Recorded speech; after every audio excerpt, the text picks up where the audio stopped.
दुनिया की कोई ताकत पाक ईरान ताल्लुकात में बिगाड़ पैदा नहीं कर सकती। इब्राहिम रईसी का दौरा पाकिस्तान पर अक़वाम आलम को दो टोक पैगाम। कहा, पाकिस्तान ईरान के ताल्लुकात तारीख, सखावत, मजहब से जुड़े हैं। दुनिया में शैतानियत, सरकशी के खिलाफ हमारे नारे जिंदा हैं।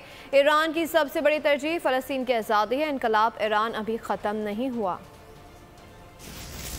می داشتم در این سفر در اجتماعات پرشور و با نشاط مردم عزیز پاکستان در جای جای این کشور سلام رهبر فرزانه انقلاب اسلامی امام خامنه ای حفظه الله تعالی به مردم عزیز و همیشه در صحنه پاکستان ابلاغ می کردم، لکن این زمینه حاصل نشد.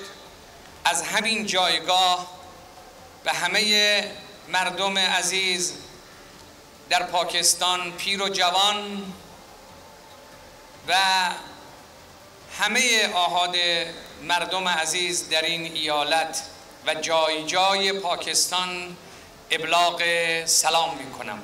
علاقه مردم ایران و مردم پاکستان به مردم سالاری دینی، علاقه دو ملت، دو دولت و دو سرزمین به عدالت خواهی طلبی ریشه در اعتقادات و باورهای دو کشور و دو ملت دارد.